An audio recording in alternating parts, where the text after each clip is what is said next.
Yu-Gi-Oh players love to argue all the bloody time. Old school versus new school. Omni negates versus floodgates. Whether Max C should be legal or not. We just love to argue about the nuances of this ridiculous card game meant for children of all things. If there's one thing that Yu-Gi-Oh players can universally agree upon, is that Yu-Gi-Oh 5Ds was kinda weird.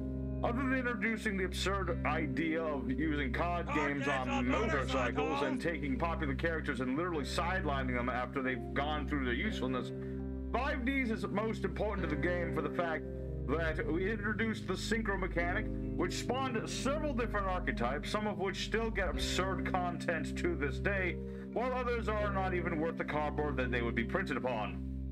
And somewhere sandwiched in between all the Stardust, Rose Dragons, and Mortronics, we have the criminally underwhelming and underperforming Ironchains.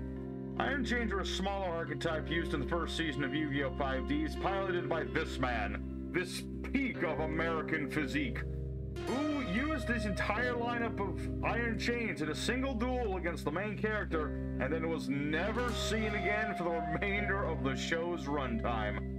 They focus on this bizarre combination of beatdown, burning, and milling that, while it sounds like a pretty neat idea, it doesn't actually work quite as up to snuff as you would think it would, as Konami really didn't give these guys a whole lot of support, or go figure, it's a deck from a side character. But considering how much support different decks from 5Ds have gotten over the years, it's actually a wonder Konami hasn't gone back to visit these guys. So let's go through the list. It's pretty short, but it's pretty sweet and to the point. Let's take a look at what the Ironchains do and what they probably should do. We start off with the most important monster, the Ironchain Repairman, a level 4 Earth Warrior with 1600 attack, 1200 defense, which, when destroys a monster by battle and sends it to the grave, inflicts 200 damage, and once per turn can special summon a level 4 low Ironchain from the graveyard, except for itself, but it can't attack the turn it does this effect. With a soft once per turn like that, you'd expect that Ironchain Repairman would be the subject of about, I don't know, 100 different YouTube tutorials where the guy tells you how one copy of this guy and another copy of another Ironchain equals 15 Omni negates on your first turn, but it doesn't. In fact, the Ironchain Repairman, amazing card in his own archetype. It is a monster reborn, and it does do the beat and the burn. It's only really good inside of its own little set group. There aren't enough Ironchain monsters to really take advantage of his effect. There is only really 2 members that are worth using this effect upon. And regrettably, that doesn't lead to a whole lot of plays outside of just stalling and burning and occasionally milling. I mean, Repairman's pretty good, all things considered. He's a level 4 warrior, which is a great level and a great type in this game to have. He's got the ability to bring back his brothers. He can't battle the turn he does, but there's different things you can do with this guy for different situations. It's a fantastic card, just put into a criminally terrible archetype. It just reminds me of like a football player who is just so much better than the rest of his teammates, but he refuses to leave the team because he's a team player. And you know what? This guy, he's a cool dude for that. This is the card you run 3 of in any Ironchain deck and you run with it. You know, Mario's third cousin be a buff boy, and he's gonna show you what he can do. So what exactly do he do? Well, he revives stuff, and the thing you're gonna revive more often than that is the Ironchain Snake. I have had it with these motherfucking snakes on this motherfucking plane. This being a level 3 Earth Reptile monster with 800 attack, 1200 defense, which during the main phase can equip itself to a face-up monster of your opponent's. It loses attack and defense, equaling 800 points apiece. And when that monster gets destroyed and this card sent to the graveyard, then your opponent has to mill cards to the grave equal to that monster's level. Now, obviously, this is a relic from back in the olden Synchro era where all the big boss monsters had level stars, and provided you have a bunch of these snakes, I highly recommend Inferno Reckless Summon for this, then you have the potential to drastically weaken opponent's boss monster and mill your opponent for a considerable amount of stuff. Now, the issues with this are a few. One, it takes a bit of setup to do. You have to have Snake in the Grave or Repairman on the board, and you have to have the Inferno Reckless Summon. You have to make sure your opponent can't interrupt any of this, which is the most important thing. But the big thing that brings down the Snake is that half the extra deck doesn't have levels anymore. Exceeds have no levels. Pendulums don't go to the graveyard. And Links, they don't have levels either. So unless your opponent's playing fusions and synchros, or maybe, I don't know, ritual monsters, the Iron Chain Snake is tragically not as good as you'd like it to be. However, fun little fact, the power of the Iron Chain Snake is in fact one of the few ways you can allow the Iron Chains to win multiple different ways in the same turn. So if your opponent had, like, I don't know, less than 30 cards left in the deck, and they had a monster that was, I don't know, 3,000 attack, say they have Baron de Fleur. By whatever mean luck, you get all 3 snakes onto a Baron de Fleur, and you beat into your opponent's Baron with your Iron Chain Repairman, which is somehow able to attack it. You summoned your other copy of your Iron Chain Repairman. You got 3 of that thing. And you go ahead and beat over that Baron while your opponent has 1,000 less life points. You technically win by beatdown as well as milling. Is it feasible? No. Is it funny as hell when it works? Absolutely. So Iron Chain Snake, it sets the precedent for the milling aspect that Iron Chains have always been portrayed, is what the deck is focused around, is combining the two. Although the fact that you can't attack the turn you use Repairman is a little contradictory. So what is that other effect meant to be for? Well, I'll tell you. It's meant for the Iron Chain Blaster, level 2 Earth Warrior monster, 1100 attack, no defense, which can send an Iron Chain monster you control the graveyard and inflict 800 damage to your opponent. Another interestingly good card, considering it's a soft once per turn. However, there's little you can do with the darn thing. I mean, yeah, you can potentially infinitely loop this thing with enough setup. If you have enough Call by the Haunted, you can certainly loop the thing all day. And the fact is, Blaster can contribute himself to inflict burn damage to your opponent. But why would you do this when you can just mill your opponent out? Well, this is part of the strategy. There's variety in the Iron Chains. They're not just beat down, they're not just mill. He's a stall burn deck on top of everything else. So, conceivably, if you could get Blaster and Repairman on the board, you could use Blaster to tribute itself out and inflict 800 damage to your opponent. Revive the Blaster. Deal 800 more points to your opponent. Revive the Blaster again. And just keep doing burn damage. It's something you can do, but it takes a ridiculous amount of setup to make it work. In a modern setting, it wouldn't likely work at all. It's another cute little thing that the Iron Chains can do, but it's not really something worth writing home about unless you're really dedicated to the burn cause. The last main deck monster of the Iron Chain is the Iron Chain Coil. Their tuner monster supreme, level 3 Earth Machine, 1100 attack, 1600 defense, which once per turn can target an Iron Chain on the field and negates 300 attack and defense points. Now, this is an absolutely trashy tuner. I mean, don't get me wrong, level 3, not a bad level for a tuner. It's good for their big synchro, which we'll talk about in a second. But what's with the effect? If you have a tuner on the board, you're not keeping the tuner around. Is this meant to be used in conjunction with Repairman? Am I boosting Repairman so that he doesn't get destroyed in battle easier? There's things that can be used to make Repairman indestructible without this thing. I don't know why it has this effect. I get it's a Tesla coil and all that good stuff, but come on, this is very underwhelming. It would have been so much better if it could increase a monster's... If it just increased the monster's level by 1 every time he uses effect, it'd be worth something. That would give me options. I could go ahead and make a level 7, level 8, hell, level 9 and above synchro. But I can't do this because Iron Chain Coil has this ridiculous effect. Why would you do something like this? I don't know, but I'll give the Coil some credit. He does have some very fancy shoes.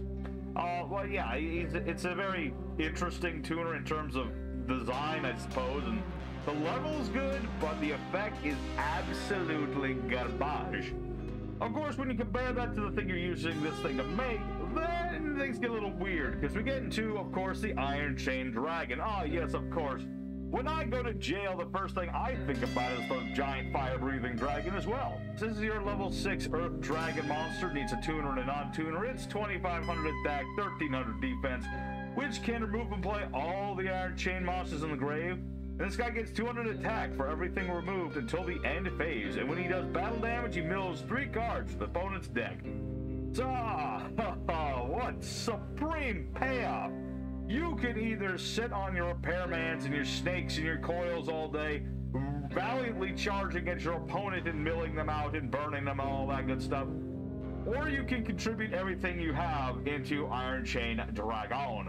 This is an interesting monster, I guess. I mean, aesthetically, he's ugly as hell, and his effect requires all in, all nothing. Because if you don't have a whole bunch of iron chains, he's not going to be beating over much.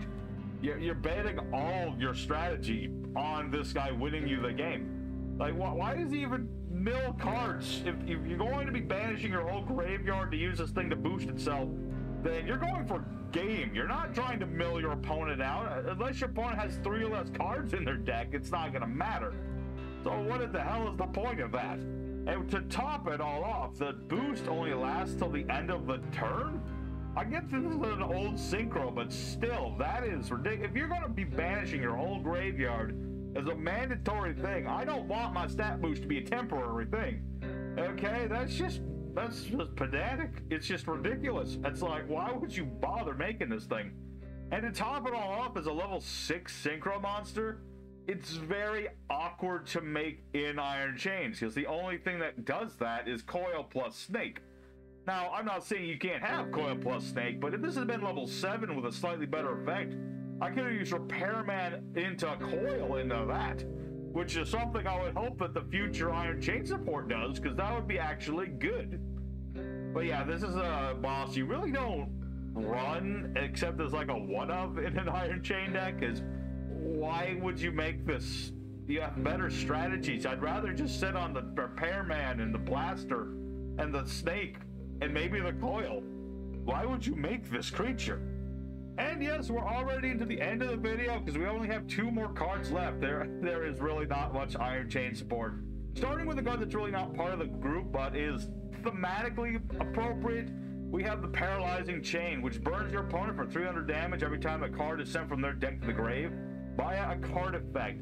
Really good if you're up against like Lightsworns or something, or most modern decks that like to just send their cards to the graveyard. But it doesn't really do much because it's not like it burns 300 for each card.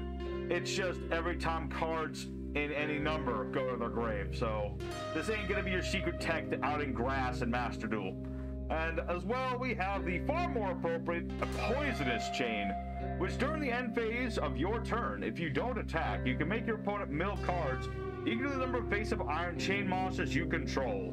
This is the heart and soul of Stall Mill Iron Chains. You have this card on the field, you get a couple cards of this on the field, and then you have yourself your Repairman, you got yourself your Snake and your Blaster, and you're just using this strategy to mill your opponent out. You got a bunch of floodgates and nonsense like that, and you just kind of sit there and you stare at your opponent menacingly. And eventually they're going to be taking themselves out. Now, obviously this card isn't as good as the anime counterpart, which counted the levels of your Iron Chains on your field. However, that would be absolutely ridiculous, considering that would be milling out most of your opponent. If with enough setup, you could be milling out like a quarter of your opponent's deck every turn, which would be absurd. But as it is, it's still pretty dang slow. It's 5 cards max per copy. You'd have to have 5 Iron Chains and 3 of these Poison Chains on the board at the same time to really stick it to your opponent in any meaningful way, which is just, it's underwhelming. It's unfortunate, but the game's too fast for that to work. Maybe in a slower format, that could be made useful. I mean, this was made back in a time when Gravity Bind was the most obnoxious floodgate you could run into. But as it stands, the Poison Chain is cool, but it doesn't really help out too much. Iron Chains, rattle them up, them Iron Chains. What do we say about this bunch? It's a whole bunch of monsters with non-hard once per turn effects that you'd think would be a hell of a lot better than they are. But with how small their pool is, Iron Chains are never really going to amount to much. They have a fantastic recovery option in Repairman. They have the ability to weaken an opponent's monsters with Snake. They have non-once per turn burn damage with the Blaster, and their tuner is got chains for arms. That thing. It's a shame that the Iron Chains don't have more going for them. I would love to see more Iron Chain support, and considering that Konami is slowly but surely running out of old archetypes to make new support for, I can see in the next year or two at the most more Iron Chains being made. Would they be any good? I would imagine they'll be bloated as hell to match the game state. Maybe a new Synchro would be good, a level 7 that did some stuff, a field spell that really punished your opponent whenever you milled their cards out, some more Iron Chains that summon themselves, stuff like that, some more better spells, a couple traps. That's the thing about Iron Chains, is that it's a field work, there's an idea with how this archetype's supposed to go. You can go Beatdown, mill with your repairman and your snake, you can install burn with your blaster, and Coil is there. Coil is doing his thing. He's a coiling boy. He's a coiling boy. That's the thing. There's so many different options and ways that this deck can go, amounting to about 3 different ways, but it's still something. There's something that can be built upon in the future, and I would love it if Konami would get off their butts and finally make the Iron Chains shine a little bit more. Shine them chains, okay? They're a bit rusty, but they still function. They can be made to work again. Thank you, everybody, for watching another episode of Card Talks. If you like it, don't forget to smack the like button, because that's how you let Papa YouTube know this is a likeable video. And next time on the channel, we'll be taking a look at some spooky stuff in October. More on that at a future date. Until next time, y'all take care.